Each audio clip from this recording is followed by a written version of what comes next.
से 23 तारीख हो चुकी है, अब तक जो मंत्रिमंडल विस्तार है हुआ नहीं है। हालांकि 30 तारीख को जो शपथ ग्रहण हो चुकी थी, सीएम डीसीएम तक पदवी हो चुकी है, लेकिन जो मंत्रिमंडल विस्तार अब तक नहीं हुआ, इस बारे में क्या कहना चाहेंगे आप? देखो कैसा है कि महाराष्ट्र में जब सैटरडे को सीएम का वोट लिया गया, उसके साथ एक मुख्यमंत्री, वो तो संवैधानिक पद नहीं है, वो तो मंत्री की पद है।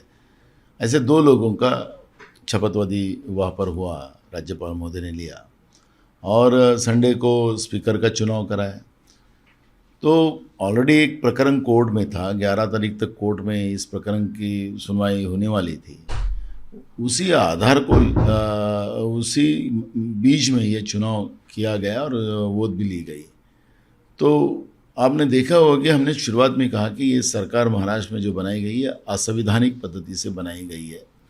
और आपने देखा होगा कि जब उनका गठ निर्माण नहीं हुआ सिंधे गुट का, और बीजेपी के पास 105 एमएलए थे, तो बीजेपी के पास 105 एमएलए होने के बाद यानी सबसे बड़ा ज़्यादा जिसके पास संख्या है, जिस दल के पास है, उसी को राज्यपाल ने बुलाना था, उन्हीं का मुख्यमंत्री बनाना था। लेकिन एक व्यक्ति को उन लोगों ने मुख्यमंत्री बनाया। तो आखिरी जो हमारा दल बदल कानून जो है, जिसमें हमारी संवैधानिक सूची में 10वीं सूची में उसको रखा गया है, उसको बेसिक रखा गया है, और डेमोक्रेसी को तहस नहस करने की कोशिश है जो अभी की जा रही है, वो कभी होना नहीं चाहिए। क्योंकि हमारे देश का लोकतंत्र सबसे बड़ा लोकतंत्र है, और इस लोकतंत्र को कोई खरीद ना सके, कोई डरा ना सके। ये वजह से ये 10वीं सूची में संविधान में इस तरह की व्यवस्था बनाई गई थी।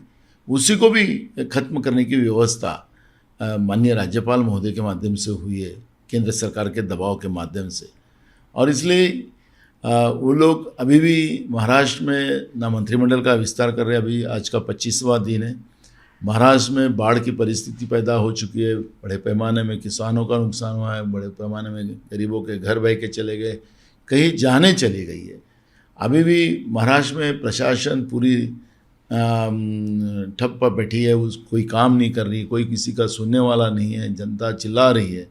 और ये सब व्यवस्था बनाने का पाप जो किया है वो केंद्र में बैठी हुई बीजेपी की सरकार ने की है, जिनको लोकतंत्र मानने नहीं है, और महाराष्ट्र की जनता ये परिणाम को भुगत रही। जी, इस बीच क्या आपको लगता है कि आपसी मतभेद के कारण मंत्रिमंडल विस्तार का जो निर्णय है नहीं लिया जा रहा है? नहीं, ये कानूनन पेच फंस गया है। आपसी मतभेद तो बात का है, आपसी मतभेद करके कल ही राष्ट्रपति जी का चुनाव का रिजल्ट आया है। जो महाराष्ट्र की बीजेपी प्रणीत ईडी की सरकार जो है, वो कह रही थी कि हम 200 वोट लेंगे, उनको 185 वोट मिलना चाहिए था, उनको 81 वोट मिले, तो उनका ही वोट टूटा। तो इनके विधायकों में बिल्कुल आपस में मतभेद है, वो तो स्पष्ट हो गया कल के चुनाव के निर्णय से।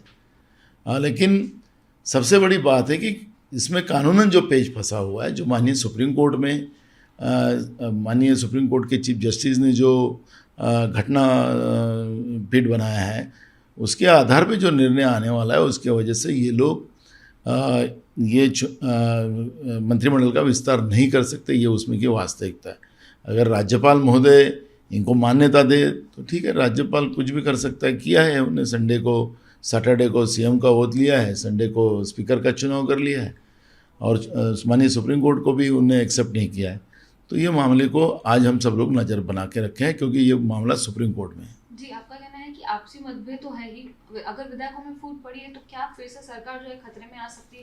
फिर से ये तो अभी सुप्रीम कोर्ट के डिसीजन के ऊपर बहुत सारा खेल है, क्योंकि हमने शुरुआत में कांग्रेस ने कहा था कि ये सरकारी असंवैधानिक है।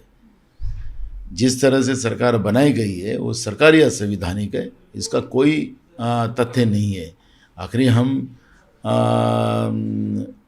जब इस लोकतंत्र में, उसका हमारा बेसिक जो है वो हमारा संविधान है। शेड्यूल 10 के अंतर्गत जो पार्टी विरोधी जो व्यवस्था होती है, जिसको दल बदल कानून बोलते हैं, वो कानून के अंतर्गत उनके जो विधायक है, जो अभी मुख्यमंत्री बने, उनके साथ ही जितने लोग हैं वो डिस्क्वालीफाई होना चाहिए। तो भी जो परिस्थिति थी कोर्ट में थी, कोर्ट ने उसका रिजल्ट भी नहीं दिया और ये सब सरकारें बन गई, इसलिए वो असंवैधानिक सरकार। जी, इस बीच महाराष्ट्र के कई सारे काम हैं जो कि अब तक पूरे नहीं हुए हैं, जैसे कि डिपार्टमेंट्स होते हैं, डिपार्टमेंट्स के जो मंत्री हैं वो अब तक उस डिपार्टमेंट तक पहुंचे नहीं है, तो काम लोगों का अब तक हुआ नहीं, तो क्या लगता बहुत है? बुरा हाल महाराष्ट्र का है। आपके चैनल के माध्यम से देश की सरकार को भी हम बताना चाहते हैं कि आपने जो पाप केंद्रीय तपास यंत्रण के दबाव के अंतर्गत महाराष्ट्र में किया है, जिसे विधायकों को जिस दल के विधायकों को तोड़ा गया है, उसका केंद्रीय तपास यंत्रणा का सबसे बड़ा उपयोगिता उसमें हुई है। और उसके माध्यम से महाराष्ट्र की सरकार जो महाविकास आघाड़ी की थी वो उससे गिरी। शिवसेना के कई विधायक डर के मारे उन्हें अपना खुद का दल बनाने की कोशिश की और उसी का परिणाम है कि महाराष्ट्र में अभी तक सरकार कार्यान्वित नहीं हुई और जो महाराष्ट्र में बाढ़ की परिस्थिति पैदा हुई है और उससे किसानों का बहुत बड़ा नुकसान हुआ है। गरीब लोगों के मकान गिर गए हैं, कई लोग पानी में मरे, कई बिजली से मरे हैं और उनको कोई मदद भी नहीं मिल रही। किसान चिल्ला रहा है, किसान की जो फसल थी रबी की वो भी किसान राज्य सरकार और केंद्र सरकार खरीद नहीं रही और ऐसे समय में आम लोगों का जीना भी हराम हो गया है। तो ऐसे समय में सरकार अगर अस्तित्व नहीं है तो प्रशासन पूरा आराम से बैठा हुआ है और उसके परिणाम राज्य की जनता भुगत रही है सिर्फ बीजेपी के वजह से।